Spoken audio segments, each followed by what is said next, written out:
Et salut à tous, bienvenue sur Vince Moped. Alors aujourd'hui, une nouvelle vidéo sur le moteur que j'avais sur ma Magnum XR. Voilà, si vous avez vu ma dernière vidéo, vous avez vu que voilà, je suis tombé en panne avec une panne qui m'est déjà arrivée. Voilà, j'ai encore percé un piston bidalo. Voilà, ça fait la deuxième fois, la première fois, pardon, c'était arrivé en 2019. Voilà, je vous mets le lien de la vidéo quelque part par là, vous pourrez aller voir.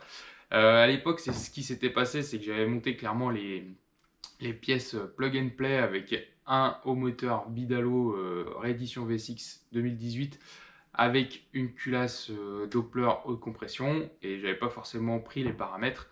Voilà, depuis j'ai progressé dans le montage de mes moteurs. À l'époque, c'était un montage qui comprimait très fort et je pense que c'est pour ça clairement que j'avais fait un trou dans le piston. Là, du coup, j'avais remonté ce moteur, j'avais fait une vidéo aussi en prenant tous les paramètres. J'étais tombé à un taux de 12,1 de mémoire. J'avais aussi un petit peu enlevé de l'avance à l'allumage, voilà, pour moins chauffer tout ça. Et pour moi, c'était un montage safe. Donc voilà, quand j'ai fait mon tour pour la dernière vidéo pour l'essai du plateau Doppler et que je suis tombé en panne et que la panne est la même, clairement, j'étais très agacé. Voilà, deux pistons percés, surtout voilà, quand on pense avoir pris toutes les précautions. Et ben voilà, ça fout encore plus les boules. Donc aujourd'hui, ce que je vous propose, et ben, vous voyez, le moteur, il est là, à l'établi. Je l'ai enlevé de la machine. Ça, je voulais pas filmer parce que voilà, il y a rien de, il n'y a pas vraiment de plus-value à vous filmer ça. Et aujourd'hui, ce qu'on va faire, c'est qu'on va l'ouvrir et voir pourquoi ça nous est arrivé, ce trou dans le piston bidalo. J'ai quelques hypothèses, on va dire. Euh, Moi, je pars sur deux pistes, clairement. La première, c'est le joint dans base. J'avais mis un joint assez épais de 0,75 mm pour voilà, surélever un peu le cylindre et décomprimer tout ça. Je pense qu'avec le temps, il s'est peut-être abîmé. Je sais pas, il s'est abîmé, désolidarisé un peu. Enfin, je sais pas comment dire, désagrégé, voilà. Et avec le temps, en fait, bah, si le joint qui assure le fait de monter le cylindre se désagrège, et ben en tassant le joint, le cylindre est descendu et on a fait augmenter le rapport volumétrique comme ça. Voilà, ça c'est une hypothèse. Et puis sur ce moteur, je tournais avec une bougie Iridium, voilà, qui ont la réputation d'être plus performantes, mais qui peuvent également peut-être causer des trous dans les pistons. Donc ça, ça je le saurai jamais. Ce que je vais faire dans le prochain montage, c'est que voilà, je n'utiliserai pas ce type de bougie pour enlever ce problème, on va dire. Même si voilà, le moteur marche un peu moins bien, je préfère qu'il marche un peu moins bien, mais que je le garde longtemps et que j'aille loin avec. Voilà, donc on va démonter tout ça et puis on va voir au fur et à mesure l'état des dégâts et puis voilà si on arrive à trouver la cause de ce trou dans le piston. Allez, donc voilà, vous voyez, j'ai mis le moteur sur l'établi, je l'ai un petit peu nettoyé, un petit coup de nettoyant frein pour enlever les traces d'huile brûlée. Vous voyez déjà, dans un premier temps, ce que je vous disais, c'est que le joint, voilà, c'est un joint papier de 0,75 et j'ai peur qu'il soit bouffé, même si c'est du papier un peu épais. Voilà, j'ai peur qu'il soit bouffé, que ce soit la cause de ce nouveau trou dans le piston. Quelque chose que j'ai pas dit, c'est que voilà, ça c'est un moteur complet que j'ai monté maintenant il y a quelques années. Comme je vous l'ai dit, j'ai beaucoup appris depuis.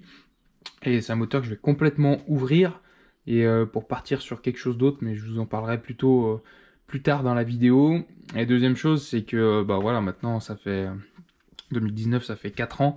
Voilà, je vais rien dire à VSX, forcément, il n'y a plus de garantie, il n'y a plus rien. Mais voilà, si mon expérience peut servir à d'autres pour éviter de faire les mêmes erreurs, c'est aussi le but de cette vidéo. Avant de commencer la mécanique, je vais juste vous remontrer la bougie. Donc ça, je l'avais montré déjà dans la précédente vidéo au bord de la route, ou non, quand j'étais rentré à l'atelier. Vous voyez qu'elle est marquée. Donc c'est une bougie Iridium. Elle n'est pas blanche, enfin clairement c'est pas un serrage, hein, c'est pas un manque d'essence. Alors le focus c'est pas terrible, mais voilà, il y a des traces d'alu dessus, enfin bref, c'est pas chouette. Et puis ce que je peux vous montrer aussi maintenant de plus près, c'est le fameux trou. Alors on va éclairer ça à la lampe. Voilà, là vous le verrez bien. Voilà. Là, on le voit bien.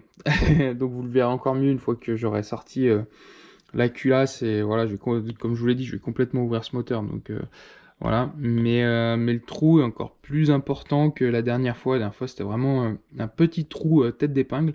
Là, on dirait que c'est encore plus important. Donc voilà. Ce que je vais faire dans l'immédiat, et voilà, je vais poser la caméra, vous filmer ça en accéléré, je vais démonter tout ce qui est périphérique, vu que j'ouvre complètement le moteur. Donc du coup, je vais enlever pipe, vario, bah, je vais me servir qu'il y a encore la culasse pour sortir le vario avec un bloc piston. Hein. Le piston écraint plus rien maintenant. Hein. Voilà, pareil pour l'allumage, je vais tout sortir les périphériques pour avoir vraiment que le bas moteur. Et puis après, voilà, on ouvrira tout ça ensemble, le ressort moteur aussi qu'il faut que j'enlève. On ouvrira ça ensemble juste après.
Allez, donc voilà, vous m'avez vu démonter tout ce qui était périphérique de ce moteur en accéléré. Voilà, comme je disais tout à l'heure, ça n'a pas bien d'intérêt ni de plus-value de vous montrer tout ça.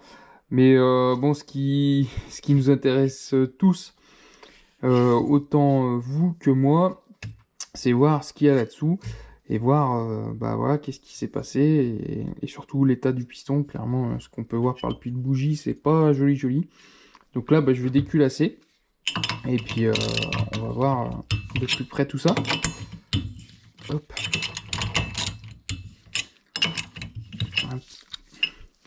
Alors qu'est-ce qui me fait dire aussi que c'est peut-être le joint d'en base qui s'est désagrégé?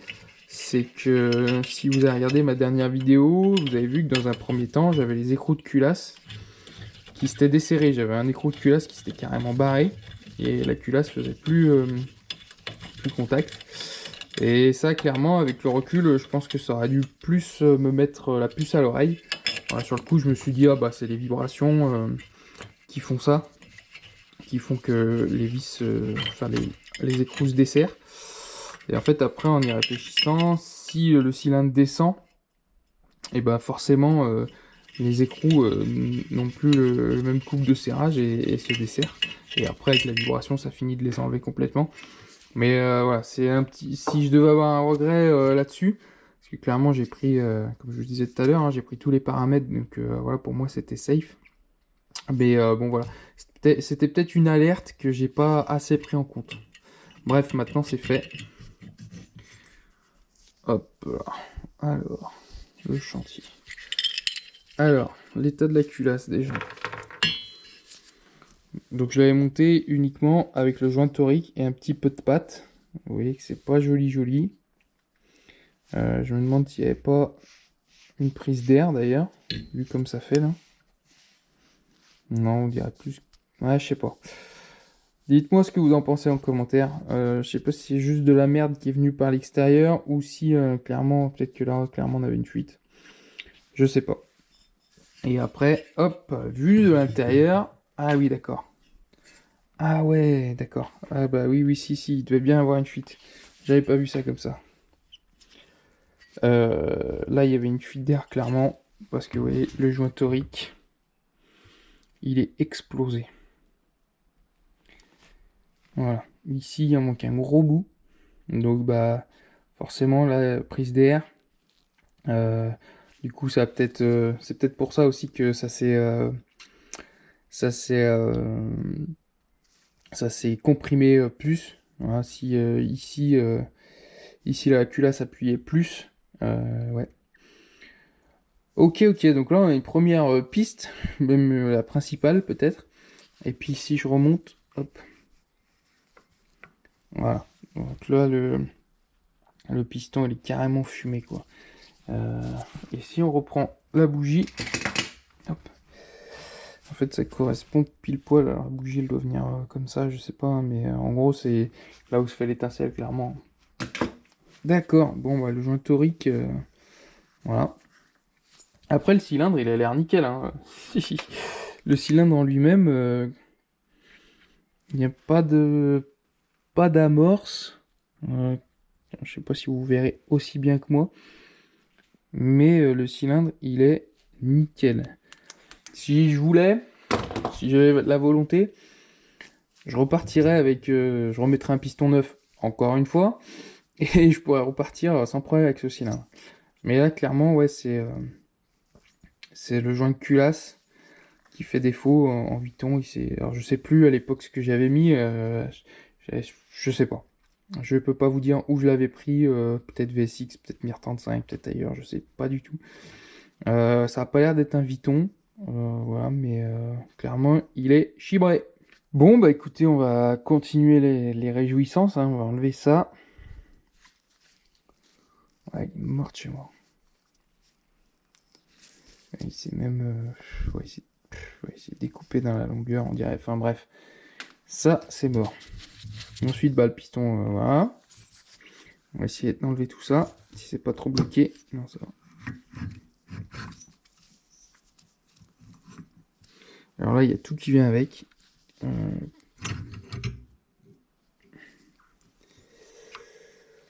Waouh. Waouh. Alors c'est un petit peu aussi ce que je pensais. C'est-à-dire qu'on dirait que le joint d'en bas c'est désagrégé. Et vous voyez ici, il appuyait plus du tout. Là, il n'y a plus de... Il n'y a plus de joint du tout. Wow, c'est bien... C'est bien niqué quand même. Le piston. Non, j'ai cru que c'était une amorce, mais c'est juste... Non. Le piston, à part le trou, il est nickel. Non, il n'y a clairement pas d'amorce, il n'y a rien. Donc là, je vais avoir besoin de mes deux mains. On voit par contre que le bas moteur était bien lubrifié. Il y a bien de l'huile, il n'y a pas de souci. Ça tourne rond, il y a du graissage, ça, il n'y a pas de souci. Avec une préparation de l'époque. Hein. Donc que j'ai fait maintenant il y a 5 ans. Donc j'espère un petit peu avoir progressé, même au niveau du montage, la pâte à joint et tout. Alors j'en mets toujours un petit peu, mais là elle est clairement mise très grossièrement. Pareil, ce que j'avais mis sur le cylindre et tout, on voit que... vous me direz ce que vous en pensez en commentaire, hein, mais moi, enfin, de mon avis, je pense avoir progressé quand même dans le montage de mes moteurs. Parce que là, c'est brouillon, c'est cracra, et voilà. Ce que je vais faire, c'est que je vais démonter le piston, et puis on va voir par l'intérieur du piston ce que ça donne aussi. Alors voilà, je viens d'enlever le piston. Bien mort. Hop, vu de l'intérieur, ça donne ça. Joli petit trou. Et puis là, le pied de bielle, on voit qu'il a bien chauffé aussi. Il a un petit peu changé de couleur. Donc voilà, cage à aiguille, ça a l'air d'aller aussi, mais un petit peu changé de couleur. Mais ouais, on voit clairement que ça a bien chauffé. Donc le Vilo, c'était un Doppler ER1. C'est pas un Endurance, c'est un ER1. Après, je sais pas, dites-moi ce que vous en pensez. Je crois que j'en ai un d'origine en stock pour le montage du futur moteur. Je sais pas si je vais pas remettre l'origine, clairement. Parce que celui-là, voilà, il a subi quand même deux perçages de piston, donc deux montées très hautes en température. Donc voilà, il a peut-être pas aimé quoi. Donc je repartirai peut-être sur le Vilo d'origine que j'ai. Allez, donc avant de conclure, si je vous remonte vite fait les pièces. Donc la culasse avec le joint torique de culasse qui est chibré. Le piston qui est chibré. Un beau trou. Voilà. Et puis le cylindre qui lui à l'intérieur est plutôt chouette. Hein. Rien d'extraordinaire. Mais par contre, voilà, ce que je craignais. Le joint de base qui s'est carrément disloqué. Donc qui a dû faire tasser clairement le cylindre. Le joint de culasse qui n'a pas aidé. Et en plus, si la bougie iridium, alors ça là-dessus, je n'aurai pas le fin mot de l'histoire, mais voilà, peut-être que ça aide pas non plus. Donc voilà, plusieurs facteurs ont fait que. Bref, donc je viens de regarder là dans mon stock, en fait, le vélo d'origine que j'ai, il est pas vraiment en bon état, c'est-à-dire que les roulements, ils tiennent pas dessus. Donc clairement, il est pas terrible. Donc je pense que soit je change, soit je réutiliserai celui-là. Je vais le contrôler, il a pas l'air d'avoir de jeu quand même. De toute façon, je vais changer de bas moteur parce que voilà, la config que je vais reprendre n'a pas ce genre de transfert. Donc voilà, ceux-là, ils ont été préparés. Ce qui me fait juste chier, c'est que ça, c'était des MBK d'origine, voilà, des vrais MBK. Et que je vais sûrement repartir sur une refabrication. Donc ça, ce sera moins bien, mais bon. J'ai pas trop le choix. Allez, voilà pour ce qui est donc de l'autopsie de ce moteur. Donc voilà, c'est un petit peu ce que je craignais. Le joint d'en base clairement bouffé. Je pensais pas que lui, le joint torique de culasse allait être bouffé aussi. Donc voilà, ça a clairement pas dû aider. Voilà. Donc moi maintenant, ce que je vais faire hors caméra, c'est finir de démonter tout ça. Bien tout nettoyer les pièces que je vais récupérer, notamment la culasse. Hein. Elle va être réutilisée. Parce que la future config que je veux mettre, alors vous me direz ce que vous en pensez en commentaire, hein, c'est repartir sur du Doppler. Voilà, le montage de ma 88 me plaît beaucoup. Voilà, donc je rappelle que j'ai monté cette culasse, voilà, qui est un adaptateur sur ma 88. Le cylindre, c'est un haut moteur complètement Doppler avec le pot Doppler, voilà. Et clairement, ça marche très bien pour rouler tous les jours. Voilà, en plus, bah voilà, vous mettez classique un joint d'embase, je crois qu'il fait 0,25, un joint de culasse alu d'1 mm pour décomprimer un peu le tout, parce que quand on monte avec ça, bah, ça a tendance vraiment à comprimer. Il y a très peu de marge entre la culasse et le cylindre. Donc voilà, un petit joint de culasse, tout ce qui est de plus classique, et vous êtes à 12,6 de taux. Et voilà, vous prenez aucun risque, et même si le joint d'embase il s'efface, et ben voilà, il n'y a pas de risque que ça monte à des taux. Là, je sais plus à combien on était, mais quand je l'avais monté plug and play, je sais pas si on n'était pas à plus de 16. Donc voilà, c'est clairement énorme. Et voilà. Donc voilà. Je pense repartir sur du Doppler. N'hésitez pas à me dire ce que vous en pensez en commentaire. Voilà, et puis après, avec les agréments que j'ai sur ma Magnum, avec voilà, le Carbut 17.5 Polini, le pot Bidalo. Alors le pot Bidalo, voilà, ce sera aussi l'occasion de le comparer avec le Doppler. Voilà, certains disent que c'est la pièce la moins bien fabriquée de chez Bidalo, les pots d'échappement. Que pour tout ce qui est cylindre et reste, c'est top, mais pour les pots, c'est pas terrible. Mais bon, moi j'aime bien le look, c'est une pièce qui est aussi assez rare, donc voilà, ça va bien avec la machine, donc je pense que je le garderai. Donc voilà, et puis bah, surtout si vous voulez rien rater de ce qui va venir sur la chaîne, n'hésitez pas à vous abonner. Voilà, on approche doucement les 6000 abonnés, donc voilà, je vous en remercie encore. Donc n'hésitez pas à vous abonner, à aussi me suivre sur Instagram et Facebook, voilà, où je suis présent, et vous pouvez voir en avant-première un petit peu ce que je fais dans mon atelier. Voilà, je prends une petite photo, je la mets sur Instagram, c'est plus rapide que monter une vidéo YouTube forcément, donc voilà, vous pouvez voir un petit peu en avant-première ce que je vais faire. Voilà, donc n'hésitez pas à commenter, j'attends tous vos conseils bienveillants en commentaire. Sur ce, je vous laisse, à plus, ciao.